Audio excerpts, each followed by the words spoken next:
قلم أحمد الشقيري بلسان معاذ الحاك على قناة بكرة أحلى. خليكم معنا.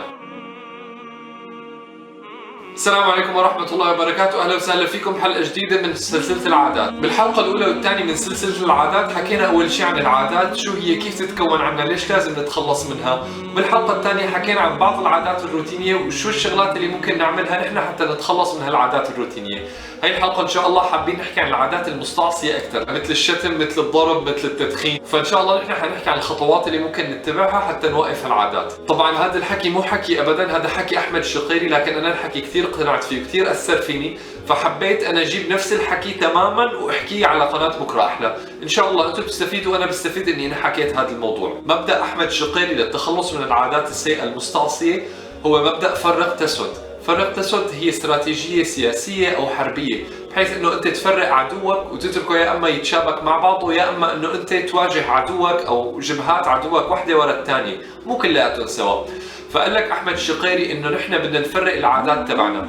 كيف يا أحمد الشقيري؟ فقال لك إنه في 3 أنواع للتفريق، إنه أنت تفرق عاداتك تفريق كمي، وتفرق عاداتك تفريق نوعي، وتفرق عاداتك تفريق زمني. طيب حنجيب مثال لكل وحدة منهم. أول نوع حكى عنه أحمد الشقيري هو التفريق النوعي. عطى مثال عن هيك الغضب. في ناس بتغضب، بتعلي صوتها، بتشتم كلام لا يليق، وفوق منها كمان بتضرب. فحكى لك انه نحن حنفرق انواع الغضب لعدة انواع ونواجههم معركة ورا الثانية. فقال لك انه انت صح بتحمى وبتعصب، انت بترفع صوتك وبتعيط، انت بتشتم، وانت بتضرب. حنبلش بالضرب لانه هي اسوأ وحدة، وهي مرحلة يعني متقدمة جدا من الغضب وما لازم حدا يوصل لها ابدا. فقال لك انه انت حط عندك هدف، انه انت لما تعصب معلش اشتم ومعلش علي صوتك، لكن امنع حالك من الضرب. اقعد على هالشغله كذا شهر، كذا سنه ممكن، وبعدين بتبلش بالمعركه الثانيه بعد ما ان شاء الله انت تكون تعودت انه انت بس بتعصب وما بتضرب ابدا، ما بتمد ايدك على حدا، انما بس بتعلي صوتك وبتشتم.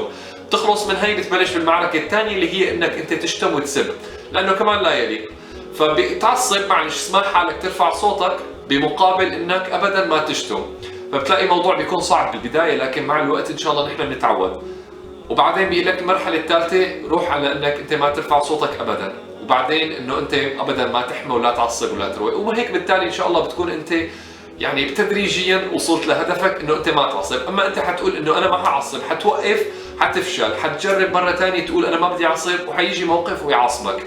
انما احمد الشقيري بيقول لك انه نحن بشر، نحن خطائين، ما في عندنا ابيض او اسود، نحن بدنا نمشي للموضوع بشكل تدريجي، وهي هي الطريقه اللي اجى لاحمد الشقيري. النوع الثاني اللي حكى عنه احمد الشقيري اللي هو التفريق العددي، وجاب لك مثال التدخين. في ناس بتدخن باكيت كامل، الباكيت فيه يمكن 20 سيجاره، فكثير.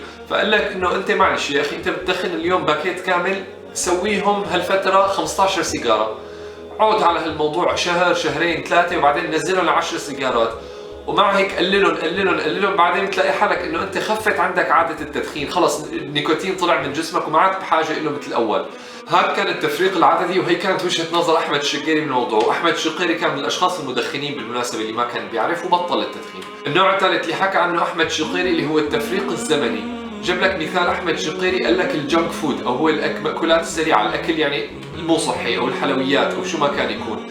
فقال لك انه انت متعود تاكل هالاكله كل يوم مثلا، خففها سويها كل اسبوع مره، وبعد فتره بعد ما تتعود انه انت بتاكل مثلا برجر او بيتزا بالاسبوع مره واحده، خففهم سويهم بالاسبوعين مره، وبعد فتره كمان لما تتعود سويها بالشهر مره، وممكن انت كمان تكمل على الشهر مره لانه بالشهر مره ما بتضر، وممكن كمان توقفها كليا اذا انت حسيت في حاجه للموضوع، او كان شرب البيبسي او اي موضوع من المواضيع هي. نقطه كمان حكى عنها احمد الشقيري، قال لك انه في ناس حتيجي بتقول لك انه شلون يعني انا اسمح لحالي دخن 15 سيجاره، لكن احمد الشقيري بيقول لك انه نحن عمليين، نحن بشر ونحن خطائين. فقال لك انه انت تدخن 15 سيجاره هلا وبعدين تخففهم، ولا تنمك على 20 سيجاره، لانه للامانه اللي بيدخن 20 سيجاره ما فيه بين يوم وليله ويقول انا وقفت التدخين وما عاد فيني، حيكون الموضوع صعب. فبيجيب لك يا احمد الشقيري من منظور عملي، وهذا الشيء اللي انا كثير عجبني بالفيديو، مشان هيك حبيت اجيب لكم اياه انا.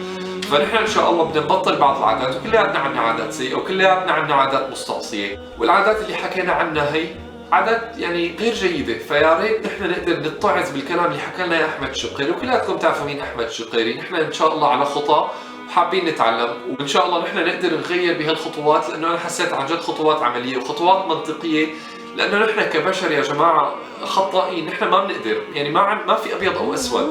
في كمان ناس بتقول لك انه انا ما بقدر، يعني يا اكون ما عم بدخن يا بدخن باكيتين باليوم، ما في حل وسط.